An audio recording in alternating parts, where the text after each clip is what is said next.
Hello everyone, and welcome back to Rules as Written Character Builds. My name is Zach, and on this channel I make character builds for 2024 5th edition Dungeons & Dragons, aiming to strike a balance between theme and combat capability. This week we are creating one of my favorite aesthetics, a lightning warrior. I tried the lightning concept once before with my X-Men Storm video, but that one was a full-on caster, focusing on area of effects and ranged lightning damage. But this time we're going to be focusing on more of a melee-oriented lightning character. To achieve this aesthetic, we are going to be combining the Way of the Ascendant Dragon Monk with the Tempest Cleric. This is going to give us lightning damage, melee attacks, and also some lightning spells to be throwing out. With this build, the goal is nothing but lightning damage all the time. From level 1, we can breathe lightning. At level 3, we'll be able to punch with lightning. And at level 11, we'll be able to simultaneously summon a lightning storm and make attacks. We'll be feeling exactly like Thor on the Rainbow Bridge at the end of Ragnarok. I was originally planning this character for a 2014 campaign I was going to be playing in, but that didn't pan out. However, now being familiar with the 2024 rule set, I think it's even better now than it would have been before the rules changes. So let's dive into the build. With these videos, I focus only on features that either play into the character fantasy or are necessary for the mechanical play of the build. For this reason, you'll often see me skip over class features. That's just me trying to stay on course and keep the videos to a reasonable length. Now, as you probably gathered from the thumbnail, we are playing with the Dragonborn species this time. I'm pretty excited to be using the Dragonborn. I haven't made a video with that species yet, but it was actually the species that I used when my group ran Curse of Strahd, which was also my very first character death that I experienced as a player, so that species has a special place in my heart. The Dragonborn got a large improvement in the 2024 Player's Handbook compared to the 2014 version, namely that the species Breath Weapon now counts as the attack action instead of just an action. So if you have extra attack, you can still make a weapon attack after using the Breath Weapon. This is a huge buff for martial Dragonborn builds, and we will definitely be taking advantage of it with this build. So as a Dragonborn, we choose our ancestry, the type of dragon we are descended from. We want to do lightning damage here, so we'll need either blue or bronze. This choice determines the damage type we are resistant to, and also the damage that our breath weapon deals.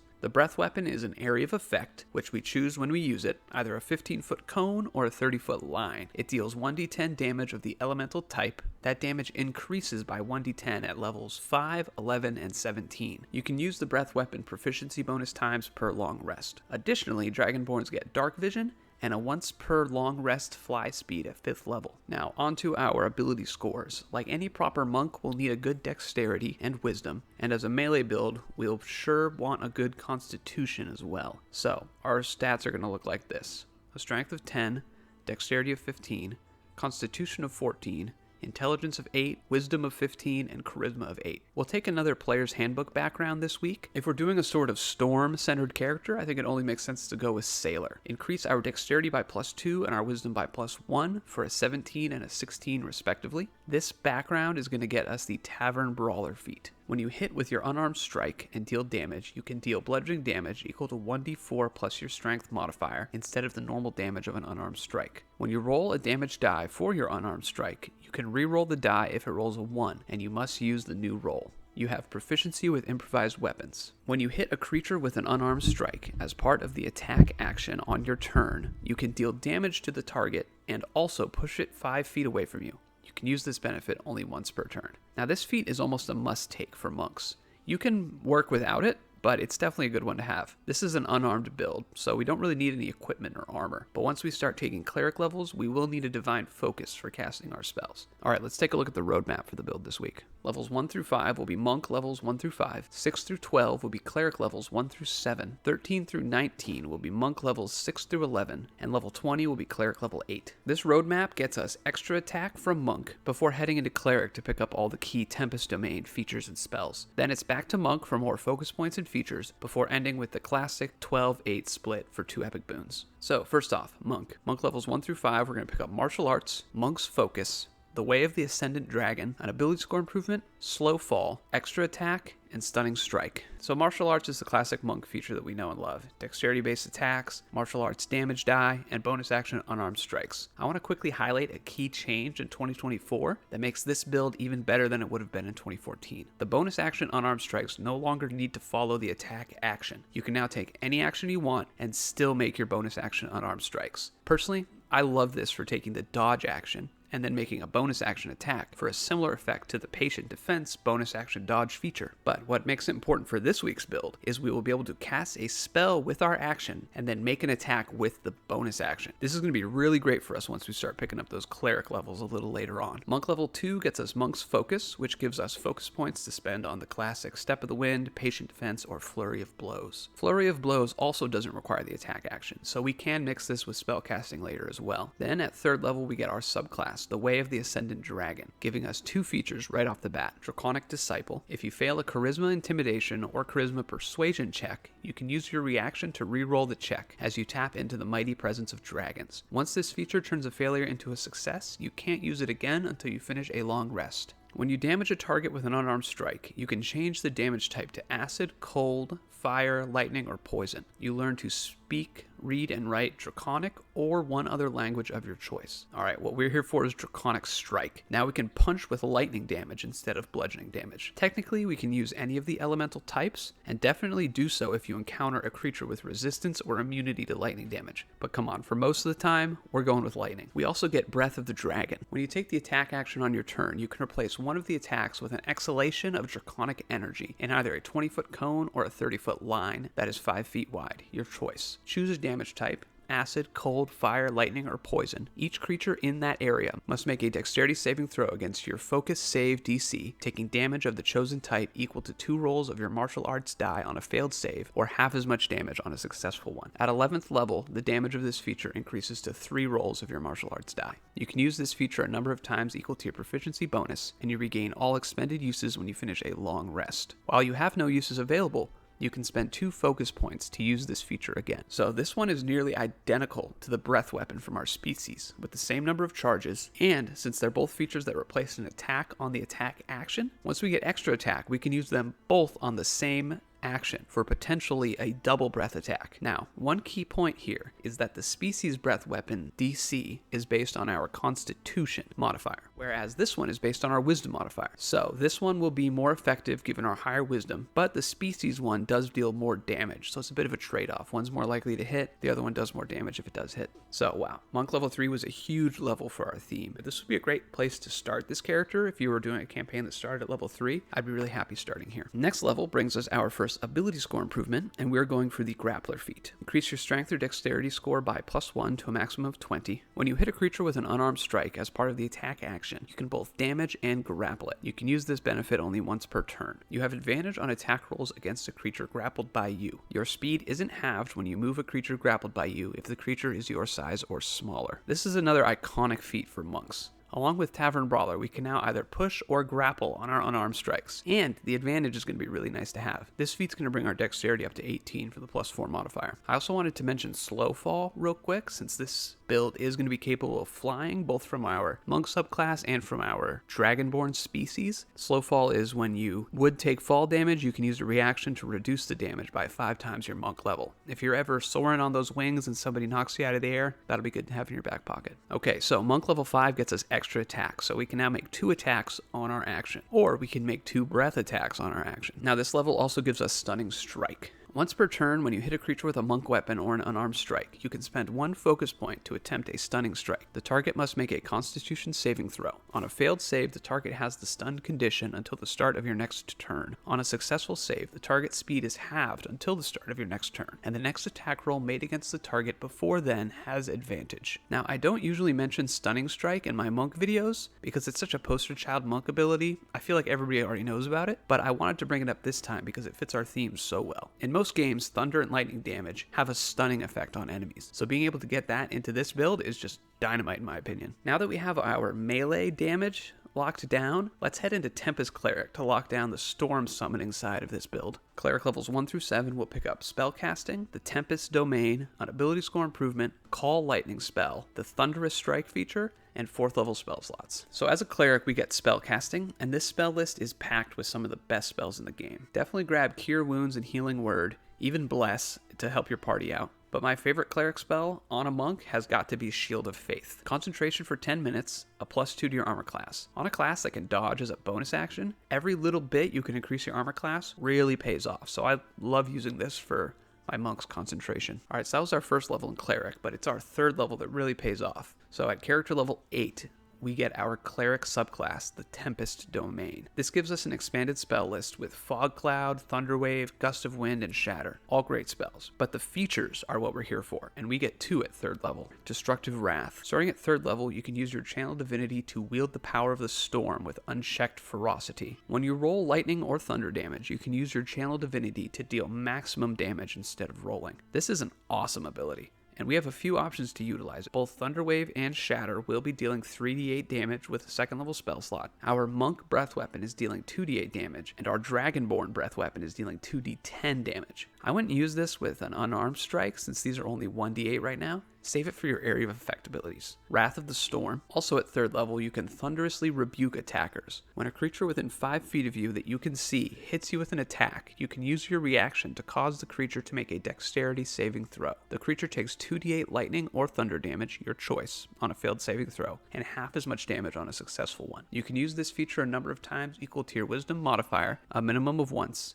You regain all expended uses when you finish a long rest. So reaction-wise, this is going to compete with deflect attacks, but it's nice to have both an offensive and a defensive use for our reaction, depending on what we're going for in each moment. Next, Cleric level 4, Character level 9 gets us another ability score improvement. As a monk, we want to max out our dexterity and wisdom, so let's just use this one to settle our dexterity to max for the +5 modifier. Then Cleric level 5 gets us 3rd level spells, and the Tempest Domain gives us the spell I have been dying to use, Call Lightning. This spell lets you summon a 60-foot radius storm cloud and call down lightning strikes from the cloud as an action every turn for 10 minutes using your concentration. The lightning strikes affect every creature within 5 feet of the point they strike and deal 3d10 lightning damage on a failed save. Upcasting the damage increases it by 1d10 per spell slot above 3rd. A cool little tidbit as well, if you cast this spell during an active storm, instead of summoning a storm, you take control of the lightning storm, and your damage increases by 1d10. So this is the spell that I wanted from Tempest Cleric. And remember, when I mentioned that you can cast spells and still make your bonus action attacks, this is where that comes into play. So what I had in mind is summon the storm, and every turn you get to strike the battlefield with that lightning,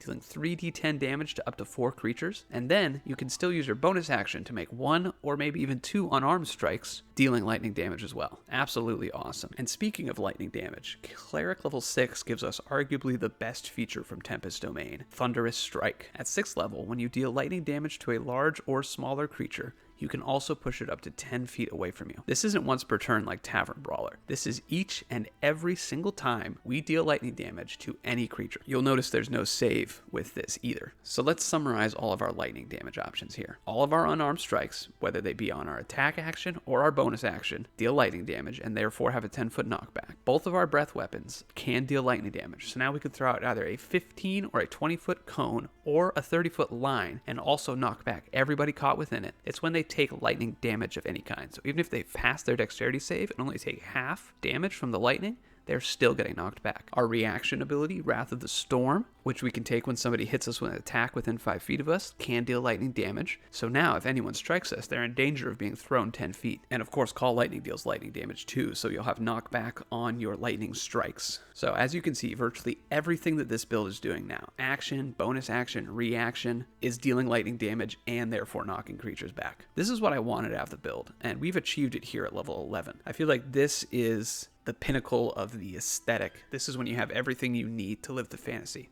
From here on out, it's all just extra damage. Moving on, Cleric level 7, Character level 12 gets us 4th level spell slots, so we can now upcast our Call Lightning to deal 4d10 damage on each activation. So with that all out of the way, let's head back to Monk. Monk level 6 through 12 will get us Wings Unfurled, Evasion, an ability score improvement, Heightened Focus, Aspect of the Worm, and another ability score improvement. Our first level back into Monk gets us another subclass feature, Wings Unfurled. At 6th level, when you use your Step of the Wind, you can unfurl spectral draconic wings from your back that vanish at the end of your turn. While the wings exist, you have a fly speed equal to your walking speed. You can use this feature a number of times equal to your proficiency bonus, and you regain all expended uses when you finish a long rest. So we can already summon a pair of wings thanks to our Dragonborn species once per day, so this is just more uses of flight. Although this feature only lasts for 1 turn, as opposed to the Dragonborn feature, which lasts for 10 minutes. Monk level 7, Character level 14 gets us the Evasion feature. This is a staple ability, and I think it works well with this build because we can now catch ourselves in our own lightning strikes and possibly take no damage. This is going to be especially great when we're grappling creatures, because we can grapple them, hold them still, and repeatedly strike both ourselves and them with the lightning. Super intimidating. I personally love the aesthetic. Now, Monk level 8 gets us our third ability score improvement of this build, and it's also the last non-epic boon feat that we will be taking, and we are going to use it to push our wisdom up to 18 for the +4 modifier. Next, Monk level 10, character level 17, we get heightened focus. Heightened focus improves all of our Monk's focus bonus action features, but most importantly for this build, it causes our flurry of blows to make 3 unarmed attacks instead of 2. Just imagine casting Call Lightning with our action, dealing 4d10 damage to up to 4 targets, and then using Flurry of Blows as a bonus action and making 3 attacks, each one dealing 1d8 plus 5 lightning damage. Or even better, you could use your extra attack to make 2 breath weapons attacks, and then your flurry of blows for 3 unarmed strikes. We now have just so much versatility in how we want to apply our lightning damage to the battlefield. Giant range area of effects with our Call Lightning, close range area of effects with our breath weapons, up to 5 unarmed strikes, all dealing lightning damage, knocking back people with everything. The versatility in the application of our damage is really strong right now. Next, character level 18, Monk level 11 gets us our last Ascendant Dragon subclass feature for the build, Aspect of the Worm. At 11th level, the power of your draconic spirit now radiates from you, warding your allies or inspiring fear in your enemies. As a bonus action, you can create an aura of draconic power that radiates 10 feet from you for 1 minute. For the duration, you gain one of the following effects of your choice. When you create this aura, and as a bonus action on subsequent turns, you can choose a creature within the aura. The target must succeed on a wisdom saving throw against your focus save DC, or become frightened of you for 1 minute.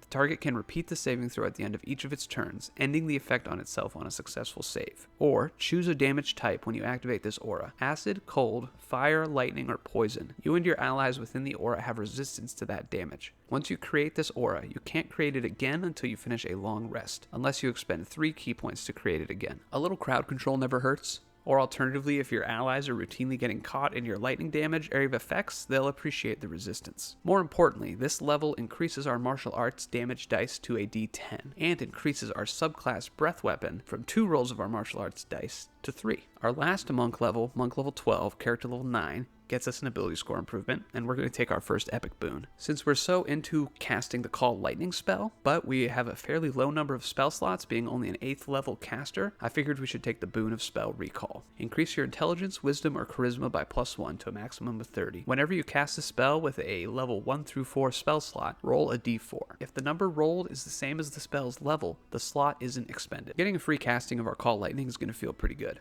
Also, increase your wisdom to 19 with this feat. And our last level, Cleric level 8, gets us another epic boon. This time, go for the boon of Fortitude. Increase one ability score of your choice by 1 to a maximum of 30. Your hit point maximum increases by 40.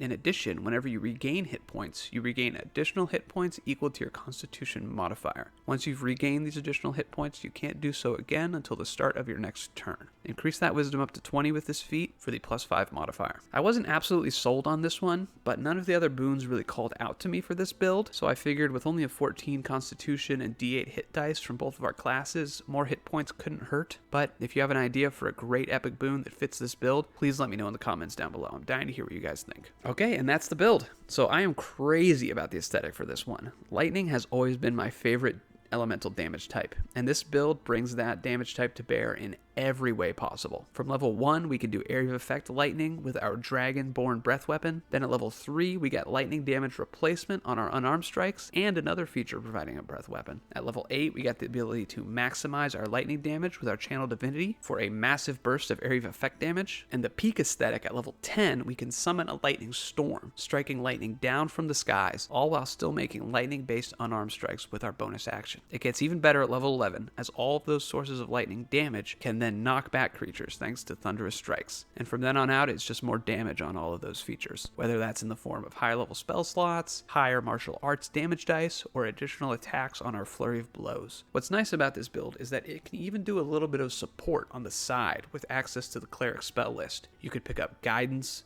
Bless, Cure Wounds, Healing Word. You could even grab Lesser Restoration. One downside here is durability. We only have a D8 hit dice. We don't wear armor, so our AC is not going to be super high. And while our 14 constitution isn't the worst, we are going to be behind the fighters, the paladins, the rangers, and especially the barbarians. This low hit points is somewhat offset by the monk's deflect attacks feature, as well as evasion, and then we'll also have the Shield of Faith spell from 6th level onward to improve our armor class a little bit. So while I wouldn't go so far as to call this build squishy, it definitely isn't tanky. On the plus side, unlike a lot of my builds, this one requires no setup at all. You aren't using your action to cast a buff spell ahead of time. Every action that this build takes is also dealing damage. All in all, it's a great build for somebody who wants to deal as much lightning damage as possible, as both single target or area of effect. And you get to wrap up all that capability in the mobile and elusive monk class. Plus, you get access to the cleric spell list, which is a great spell list. Thanks for tuning in to another episode of Rules as Written Character Builds. Let me know what you thought of the build in the comments down below, as well as any features, spells, or feats I might have overlooked that could improve the concept. Come back every Monday for another original character build. Next week, we are looking at another elemental theme. This time, it's going to be one of the least supported damage types in regards to features and spells, acid. See y'all next week.